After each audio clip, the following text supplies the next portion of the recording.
Hello everyone, this is Crota giving you Game 3 in this series, and first of all, even though I'm pretty sure this is not MarineKing Prime, MarineKing has been playing some very beautiful StarCraft in Games 1 and also trying to fend off in Game 2. Now here we are in Game 3, MarineKing spawning as the blue Protoss player at the 11 o'clock position. Meanwhile, Kaz spawning as the green Terran player here at the 8 o'clock position. Now, spawning locations always very important in a map as large as Tal'Darim Altar. Tal'Darim Altar with 4 spawning locations really dictates and changes what you're going to be doing in the game. Now, I know Terran players normally like to use siege tanks here in order to blast up a cliff, but then again, this is going to be a Terran versus Protoss, so I don't expect an early siege or any siege tanks for that matter, as Marauder Marine Bio with Ghost and Vikings seems to be the standard metagame decision. Now, MarineKing so far hasn't indicated what he's going for, just another chrono boost on his Nexus, and it looks like he may be trying to go for another Nexus first. This is going to be really greedy on a map like Tal'Darim, as units are going to be able to walk up a rather wide ramp either from this direction or most likely even from this direction as well, since the Terran has spawned here. Kaz deciding to build everything close to home, pretty much a standard build so far. We are going to see a barracks being placed down here, a refinery being placed down here, and we may even have a quick tech lab. Probe now making its way around, and if we do see a Nexus first, which is an awesome strategy on Tal'Darim Altar now that I'm thinking about the other plays, we could see an early tech lab, and if an early tech lab does go down, we could perhaps see some sort of bunker play as well. Reapers with those DA charges are able to shut down an early Nexus. Even if it is cancelled, a lot of time is spent building that building, and those 300 resources are pretty much refunded without building any gateways. So far we see that is not going to be the case. We are getting up a lot of gas right now, and it looks like it's going to be a straight transition into a factory. Marines still being added here. It looks like the probe still taking a look around, and I'm a little curious as to why Kaz is not moving these Marines over here onto the ramp. If he's able to do exactly that, move them to the ramp here, it will at least keep MarineKing in the dark from knowing whether or not there is an expansion here. We are also going into reactor Hellions coming in from Kaz. 2 Marines should be enough to shoot down that probe. There you go, the probe trying to walk around, unable to do so. I don't even think he even caught sight of this location here. A little bit of bad play, as we now have MarineKing setting up his own natural expansion. Now, the longer this game goes, the better it will be. That one particular Nexus will be able to pay for itself, as we are now also going into a reactor Hellion expand by Kaz. So Kaz is not going to be putting that much early pressure. He's just going to be utilizing these Hellions to try and get some early damage onto some of these probes. Zealots are now making their way out. Zealots not a good counter to those Hellions, obviously. You definitely need those Stalkers, and we are chrono boosting out double Stalkers at this point.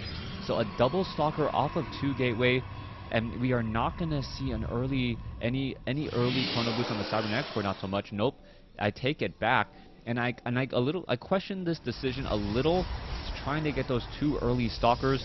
Those Stalkers are pretty much going to be out here. They're not going to really be able to do all too much. Kaz with only 2 Hellions will have 4 Hellions on the way in just a moment, and these Stalkers should rather be playing close to home. It does make sense that they're trying to look for something, but we gotta remember that MarineKing is pretty much playing in the dark. He unfortunately scouted in the wrong direction, as a probe now making its way out, and a beautiful Hellion drive-by, opting to go in a normally different direction, but he is going to come across the center here, and the Stalker is going to catch sight of this, try to get some easy shots off. What's going to go down? We see that all the probes are already running away. A pylon now coming in to make sure that there is no easy run by whatsoever, and all those probes lined up anyways. That was an absolute mistake. The Hellions are now making their way in. Kaz looking to deal a whole bunch of damage. The magic number is now no longer in play, as we are getting more and more probe kills. One more shot on another Hellion could be enough, but MarineKing losing a whole bunch of workers already, up to 9. And a little bit of a mistake there, as Kaz now just driving around the map and knowing that he's done what he needed to do. Worker count though, 26 SCVs versus 26 probes. We are still pretty even. Let's take a look at the tech. We're already at factory, SCVs being transferred over. Orbital command, a second one already coming in from Kaz. And Kaz is in prime position to set himself up for that mid game. But what is this? MarineKing looking to go on the offensive now. Kaz was like, you know what, I'm ahead. I'm going to continue to get ahead by building up a stronger economy. But the problem right now is that Kaz doesn't have any units at any of these Xel'Naga towers. He doesn't know what's going to happen. He doesn't know that this large attack is coming just quite yet. A probe already setting up here. We may see another probe, the probe perhaps trying to set up another proxy pylon here for closer reinforcements, as now we are just waiting on the last gateway for what I believe to be a 4-gateway push. And I believe you can even run this off of 6 gateways since this is on 2 bases. MarineKing also having a lot of energy on his Nexus. And here we go, chrono boosting the Nexus in order to get an even faster warp in. Alright, it looks like the units are going to be warping in very, very quickly. Here we go, Stalkers, Sentries, Zealots, SCVs already coming over. We're getting in a lot of damage. There's the Guardian Shield. Zealots now trying to get in a lot of damage here. The Stalkers with a lot of burst damage. That Guardian Shield absorbing much of the damage as well, as the Stalkers now need to back off. That is simply too many Marines and Marauders to take on this number here. Kaz with a 15 supply advantage, and only 6 of that is in terms of workers. There is simply not enough gateway units here. The Marines now counterattacking once more. Stalkers going up against Marines. There are too many Marauders. Another force field comes in, but there's the GG from MarineKing, as MarineKing tried to be offensive, but he was not offensive enough. He could have taken down the SCVs if he backed up in terms of range. Here, the SCVs were actually on this side of the bunker.